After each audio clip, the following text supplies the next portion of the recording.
पहली जब डीलिंग की थी तो मेरे हाथ से पेंसिल गिर गई थी, मैं कंफ्यूज हो गई थी मैं कैसे बात करूंगी। नौकरी से स्टार्ट करके हम आगे तक पहुंचे हैं। मैं घर जाती थी तो मुझे कहा जाता था आपने ये नहीं बताना कि आप प्रॉपर्टी डीलर हैं। अकेले चलने की हिम्मत हो तो एक टाइम में पीछे आपके काफिला ज़रूर होता है। वो जो कभी डील करना तो उन्होंने कहना किसी मेल को बुलाएं। घर से बिजनेस नहीं सेट कर सकते, बिजनेस से घर बन सकता है। हमारे बच्चे तुम्हें रोल मॉडल समझते हैं तो बिलीव करें मुझे बड़ी खुशी होती है।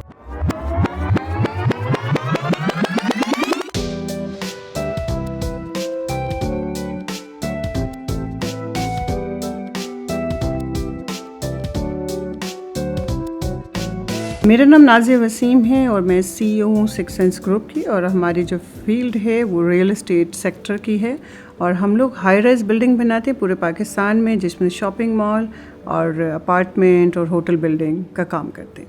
अगर मैं अपनी स्टोरी बताऊं तो बिलीव करें बड़ी इंटरेस्टिंग सी स्टोरी है कि आप सोचें कि सबसे पहले औरत सोचती है मेरी शादी होगी तो मैं सबसे पहले घर खरीदूँगी और मैंने उससे शादी करनी जिसका अपना घर होगा। सोचा तो मैंने बिल्कुल ठीक था कि मेरी शादी होगी और मैंने उससे करनी है जिसका अपना घर होगा, तो सबसे पहले मैंने उसका घर ही बिकवाया।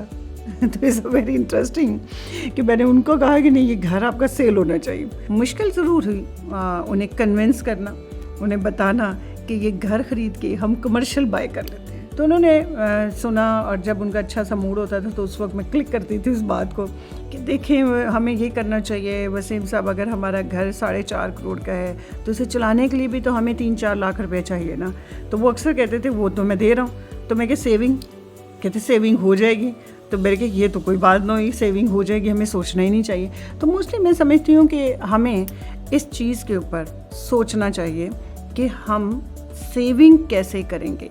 सिर्फ हमें डेली की रोटी, डेली की रूटीन, डेली की शॉपिंग नहीं चाहिए, हमें एक सेविंग भी चाहिए। तो फाइनली हमने प्रॉपर्टी बेची, अपना घर बेचा और हमने जाके कमर्शियल यूनिट बाय कर लिया।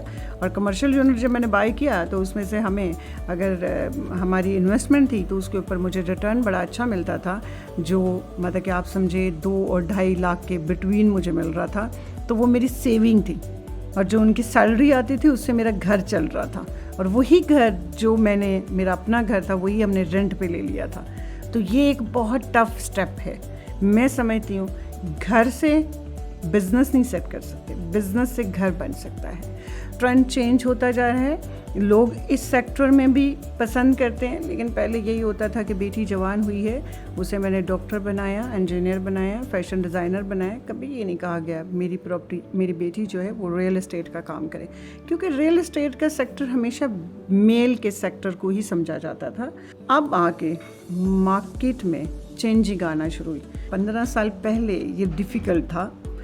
अब माशाल्लाह हमारी ही सेक्टर के मेल हजरात हैं जो मुझे अप्रिशिएट करते हैं और जो कहते हैं कि हम आपको एज अ बिज़नेस पर्सन ले रहे हैं। मैं समझती हूँ कि आप में अकेले चलने की हिम्मत हो तो एक टाइम में पीछे आपके काफिला ज़रूर होता है और ये हकीकत है। जब मैंने शुरू किया था तो उस वक्त ख़वातीन इतनी ज़्यादा नहीं थी, लेकिन मैं अगर अपनी एक्सरसाइज, अपना टाइमलाइन देखूँ तो 15 साल के अंदर माशाल्लाह इस फील्ड में बहुत ख़वातीन ने इसे फ्यूचर लिया। तो मेरे वालिद साहब ने मुझे बहुत ज़्यादा सपोर्ट किया, बहुत ज़्यादा हेल्प किया। मेरे बहन भाइयों ने वो सपोर्ट नहीं किया कि आप क्या डीलर बनेंगी। जब मैं घर जाती थी तो मुझे कहा जाता था आपने ये नहीं बताना कि आप प्रॉपर्टी डीलर हैं। कितनी इंसल्ट होगी, आप कहेंगे मैं टीचर हूँ। तो मेरे बाबा कहते थे वो क्या इतना कौन सा मुश्किल है, क्या आपके लिए मुश्किल ये काम आप है, अब रियल एस्टेट है, क्यों नहीं वो बताएं। वो तो काम कर रही है ना, रिज़्क कमा रही है, तो अगर वो कर रही है तो उसमें शर्मिंदगी की क्या बात है। तो पहले टाइम पे ये लोग शर्मिंदगी समझते थे कि आप मर्दों में काम करती हैं, आप अकेली औरत मर्दों में काम कर रही है। लेकिन वक्त के साथ साथ मेरी मदर, मेरे फादर ने मुझे बहुत सपोर्ट किया। मेरी इवन के एक सिस्टर ने मुझे सपोर्ट किया जो अब मेरे साथ काम करती है माशाल्लाह और बहुत अच्छा अर्न कर रही होती है। तो मुश्किल वक्त बहुत हुआ। फिर कई दफ़ा माशरे में बड़ी बुरी बातें होती थी। वो जो कभी डील करना तो उन्होंने कहना किसी मेल को बुलाएं। मैं सिर्फ छोटी होती थी तो उन्होंने कहना कि आप किसी समझदार को बुलाएं, किसी मेल को बुलाएं, हम आपसे कैसे बात करेंगे। तो पहली जब डीलिंग की थी तो मेरे हाथ से पेंसिल गिर गई थी, मैं कंफ्यूज हो गई थी मैं कैसे बात करूँगी, मुझे तो पता ही नहीं है। लेकिन वो कन्फ्यूजन क्या थी, कॉन्फिडेंस और अवेयरनेस ना होना। जब इन्फॉर्मेशन आपके पास नहीं चीज़ की होती तो आप घबराते हैं, आप डरते हैं बात करना। जब आपके पास इन्फॉर्मेशन होती है तो फिर आप दिलेरी से बात करते हैं।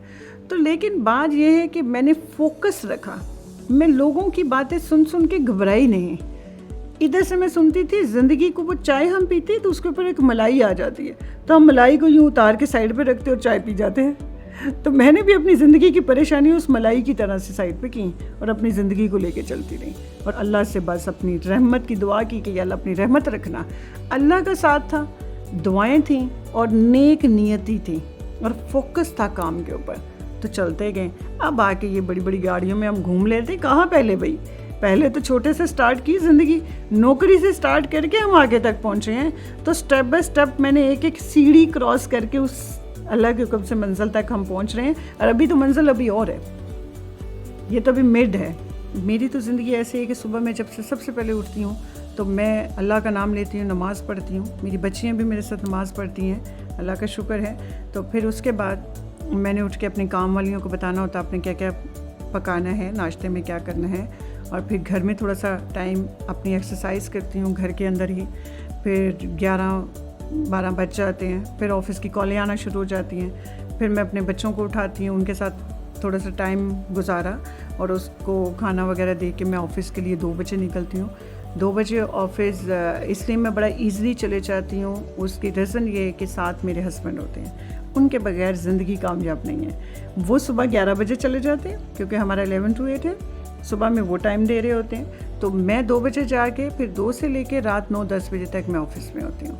तो जब 10 बजे हम इकट्ठे दोनों आते हैं वापस, बच्चों के साथ टाइम स्पेंड करना, फिर बैठ के कोई मूवी शूवी गपशप करते हैं, फिर थोड़ी देर मैं सो जाती हूँ, फिर मैं तहज्जुद फजर के लिए उठ जाती हूँ, फिर थोड़ी देर सो के फिर उठ जाती हूँ 11 बजे। तो ये एक लाइफ चल रही होती है मेरी।